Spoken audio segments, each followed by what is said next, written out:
presented by Rehan Recording Studio, सासा मूसा। आप सुन रहे हैं सरल म्यूजिक की शानदार प्रस्तुति। presented by Rehan Recording Studio, सासा मूसा। दिल पल पल रो रहा है सनम तेरी याद में। दिल पल पल रो रहा है सनम तेरी याद में। दिल पल पल रो रहा है सनम तेरी याद में। मिल जाए तू मुझे हो जाऊं आबाद में। दिल पल पल रो रहा है सनम तेरी याद में। presented by Rehan Recording Studio, सासा मूसा।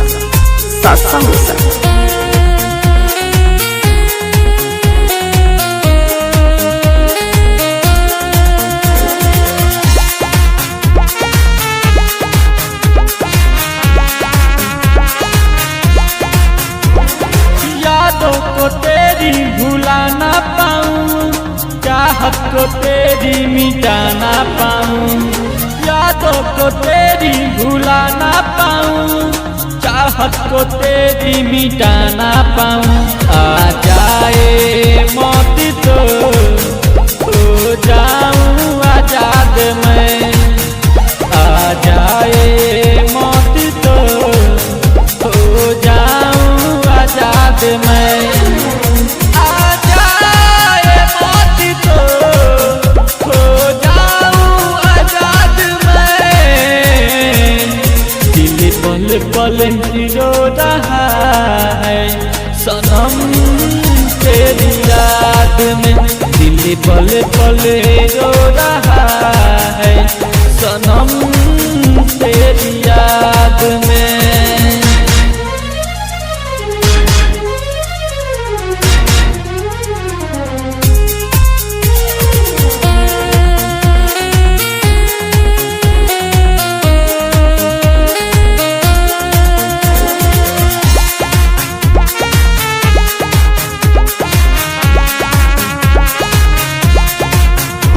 मोहब्बत की फूल नहीं अब खिल रहा है, कैसी सजा हमको ये मिल रहा है।